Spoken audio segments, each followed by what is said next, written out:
Resident evil आफ्टरलाइफ movie की शुरुआत होती है। रात का वक्त है। बारिश की हल्की हल्की बूंदें टोक्यो की सड़कों को भिगो रही हैं। लोगों की भीड़ अम्ब्रेला लेकर जल्दी जल्दी सड़कों पर चल रही है। तभी एक लड़की, जिसकी चाल अजीब सी है, बिना किसी भावना के बीच सड़क पर आकर खड़ी हो जाती है। उसके चेहरे पर भावहीनता है, आंखें सुनी सुनी, और अचानक वो एक आदमी पर झपट पड़ती है। एक चीख गूंजती है और फिर कैमरा धीरे धीरे ऊपर उठता है और दिखाई देती है अम्ब्रेला कॉरपोरेशन की टोक्यो अंडरग्राउंड फैसिलिटी। अब कहानी कुछ महीनों आगे बढ़ती है। एक डार्क टनल के अंदर ब्लैक लेदर सूट में एक महिला खड़ी है। उसकी आंखों में बदले की आग है। वो कोई और नहीं, एलिस है, और उसके पीछे हैं उसके कई क्लोन्स। सब एक जैसी दिखती हैं, एक जैसी चाल, एक ही मिशन, अम्ब्रेला कॉरपोरेशन को खत्म करना। मैं वो नहीं रही जो पहले थी। उन्होंने मुझे बदला, अब मैं उन्हें बदलूंगी। ये उनका अंत है, मेरा नहीं।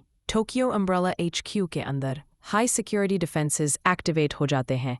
एक एक करके एलिस और उसके क्लोन्स को रोकने की कोशिश होती है, मगर सब नाकाम। हर क्लोन सुपर ह्यूमन स्ट्रेंथ और एजिलिटी के साथ सोल्जर्स को धूल चटा रही है। एलिस वॉल से चलती है, ग्लास तोड़कर घुसती है, और क्लोन्स पूरे लैब में तबाही मचा देते हैं। लेकिन तभी एक सरप्राइज ट्विस्ट आता है। अम्ब्रेला HQ के अंडरग्राउंड चेंबर में बैठा है एक चेहरा, सर्द, बेदर्द, एल्बर्ट वेस्कर, जो खुद एक mutated T virus injected being है। जब एलिस उसे मारने पहुंचती है, वेस्कर पहले से तैयार होता है। वो एस्केप करता है एक हाईटेक एयरप्लेन में और एलिस पीछा करती है। लेकिन उसके प्लान में ट्विस्ट होता है। वो एलिस को बेहोश कर देता है और उसे एक सिरिंज से इंजेक्ट करता है। वेस्कर कोल्डली, तुम सिर्फ एक प्रयोग थी एलिस, अब तुम सिर्फ इंसान हो। एलिस की आंखें खुलती है और पहली बार वो खुद को कमज़ोर महसूस करती है। अब ना वो सुपर स्ट्रेंथ, ना स्पीड, वो अब फिर से एक आम इंसान है। लेकिन Alice weakly smiling, thank you, अब मैं जी सकूं। वेस्कर का प्लेन क्रैश हो जाता है और एलिस किसी तरह बच जाती है। 6 महीने बाद एलिस अब अलास्का की ओर यात्रा कर रही है, अपनी छोटी सी प्लेन लेकर। उसका मकसद है आर्केडिया को खोजना, वो लास्ट नोन सेफ जोन जो सर्वाइवर्स को बुला रहा था। जहां एलिस पहुंचती है, वहां चारों तरफ सिर्फ बर्फ है, वीरान मैदान और कोई इंसानी हलचल नहीं। लेकिन उसे मिलती है एक लड़की, गले में वियर्ड सा स्पाइडर लाइक मेटल डिवाइस लगा है, और वो हमला कर देती है एलिस पर। यह लड़की है क्लेयर रेडफील्ड। एलिस किसी तरह डिवाइस हटाती है और क्लेयर की याददाश्त धीरे धीरे लौटती है। क्लेयर कंफ्यूज्ड, मैं नहीं जानती कि मैं कौन हूँ, लेकिन तुम मुझे जानती हो। एलिस उसे लेकर वापस अपनी प्लेन में बैठती है। अब अगला गंतव्य है लॉस एंजलिस। एलिस और क्लेयर की प्लेन एक burnt out desolate Los Angeles में पहुंचती है। नीचे की सड़कों पर हर जगह आग और तबाही है, लेकिन एक इमारत अभी भी खड़ी है, एक बड़ा सा जेल, प्रिजन कॉम्प्लेक्स। वहां छत पर कुछ लोग हाथ हिला रहे हैं, वो मदद मांग रहे हैं। एलिस इमरजेंसी लैंडिंग करती है और दोनों पहुंचते हैं इस प्रिजन के अंदर, जहां कुछ लास्ट बचे सर्वाइवर्स छिपे हुए हैं। सर्वाइवर्स: लूथर वेस्ट, पूर्व बास्केटबॉल प्लेयर, अब ग्रुप का unofficial leader; crystal waters, farmer swimmer; Bennett, एक घमंडी सेल्फिश मूवी प्रोड्यूसर, और कुछ और लोग। सब ने सुना है आर्केडिया का सिग्नल, जो एक फ्लोटिंग शिप से आ रहा है, जो पैसिफिक ओशन में खड़ा है। Radio broadcast, this is Arcadia, safe, no infection, all are welcome. लेकिन प्रिजन के बाहर हर तरफ हैं म्यूटेटेड ज़ॉम्बीज, और उनमें से एक है द एक्सिक्यूशनर, एक्समैन। एक्समैन एक विशालकाय क्रीचर है। उसका हथियार है एक 7 फुट लंबा स्टील हैमर, और उसके चेहरे पर स्टिच्ड हुड। वो प्रिजन के गेट पर हमला करता है। एलिस और क्लेयर मिलकर लड़ती हैं, वॉल्स टूटती हैं, पानी फूट पड़ता है, स्लो मोशन में बुलेट्स उड़ती हैं। एक्समैन को मारने के लिए क्लेयर उसका हैमर लेकर उसे उसी से ख़त्म कर देती है। प्रिजन के अंदर घुटन भरा माहौल है। सभी सर्वाइवर्स एक लंबे समय से जिंदा रहने की जद्दोजहद में हैं। खाने की कमी है, पानी रेशनड है, और सबसे बड़ी दिक्कत, बाहर हर कोने में म्यूटेटेड ज़ॉम्बीज़ घूम रहे हैं। लूथर वेस्ट, ये ज़ॉम्बीज़ अब नॉर्मल नहीं रहे, इनके अंदर कुछ और है, कुछ और ज्यादा खतरनाक। एलिस रूफटॉप पर जाकर बाइनोक्यूलर से आर्केडिया शिप को देखती है, जो समुद्र में एकदम शांत खड़ा है, लेकिन उससे अभी भी वही मैसेज ब्रॉडकास्ट हो रहा है, safe, no infection, all are welcome. Claire की याददाश्त धीरे धीरे वापस आ रही होती है।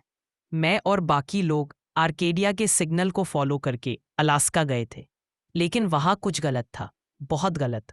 और फिर सब गायब हो गए। प्रिजन की दीवारों के पास फिर से एक भारी फुटस्टेप्स की आवाज आती है। बारिश हो रही है और फाटक के सामने खड़ा होता है एक्समैन एग्जीक्यूशनर।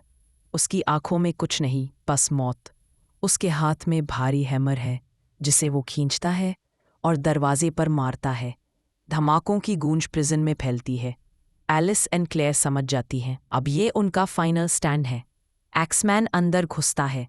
क्रिस्टल एक कॉर्नर में छिपती है, लेकिन वो पकड़ी जाती है और ब्रूटली मारी जाती है। एलिस और क्लेयर एक सिंक्रोनाइज्ड फाइट में लग जाते हैं।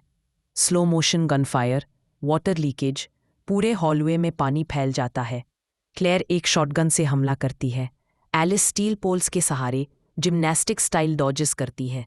एक्समैन हैमर घुमाता है, दीवारें टूट जाती है। आखिरकार क्लेयर उसका हथियार छीनकर उसी से उसकी गर्दन पर वार करती है और एक्समैन गिर जाता है। अब सर्वाइवर्स प्लान बनाते हैं, आर्केडिया तक कैसे पहुंचा जाए। बेनेट बताता है कि बेसमेंट में एक ओल्ड टनल है जो सीवर से समुद्र तक जाता है। प्लान तैयार होता है। लूथर और एलिस आगे जाएंगे, क्लेयर और क्रिस बैकअप देंगे। क्रिस अभी हाल ही में अम्ब्रेला लैब से एस्केप हुआ है। बेनेट हमेशा की तरह सेल्फिश चाल सोच रहा होता है। एलिस और बाकी सब आर्केडिया पहुंचते हैं, लेकिन वहां का माहौल अजीब सा है।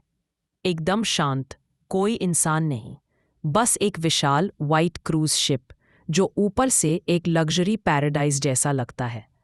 एलिस अंदर जाती है और वहां का सच सामने आता है। पूरे शिप में केजेस हैं और उनमें बंद है वो सारे लोग जो सिग्नल सुनकर यहां पहुंचे थे। उन पर एक्सपेरिमेंट्स हो रहे हैं। ये कोई सेफ हेवन नहीं, ये तो एक लैब है। एलिस को फील होता है कोई उन्हें ऑब्जर्व कर रहा है। तभी सामने आता है एल्बर्ट वेस्कर, जो अब पूरी तरह म्यूटेटेड हो चुका है। उसके शरीर में टी वायरस का कंट्रोल है और अब वो खुद को एक गॉड लाइक बीइंग मानता है। एलिस, तुमने जो मुझे खोया वो मैं बन गया हूं, तुम मुझे मार नहीं सकती। वेस्कर अपने टेंटेकल लाइक म्यूटेटेड हैंड्स से हमला करता है। एलिस डॉज करती है। High speed movement, backflips, gun kata style. Chris और क्लेयर भी ज्वाइन करते हैं। तीनों मिलकर लड़ते हैं। क्लेयर और क्रिस डबल बैरल गन से अटैक करते हैं। वेस्कर सुपर स्पीड से डिसअपीयर होता है और वापस अटैक करता है। एलिस उसे एक नीडल से इन्फेक्ट करती है, जिससे उसका कंट्रोल टी वायरस से हट जाता है और अंत में एलिस उसके शरीर में बॉम्ब्स एक्टिवेट कर देती है, जिससे प्लेन में बैठा वेस्कर उड़ जाता है। एलिस बाकी सभी प्रिजनर्स को अनलॉक करती है और अब आर्काडिया एक सच में सेफ हेवन बन जाता है। वो फिर से वर्ल्ड में ब्रॉडकास्ट करती है, एलिस, ये है आर्काडिया, अगर कोई सुन रहा है तो आ जाओ। अब हम अम्ब्रेला से अकेले नहीं लड़ेंगे, हम सब मिलकर लड़ेंगे। स्काई में जूम आउट होता है। कई अम्ब्रेला कॉरपोरेशन के हाई टेक एयरक्राफ्ट दिखाई देते हैं। उनमें बैठी है जिल वैलेंटाइन, लेकिन अब वो माइंड कंट्रोल है।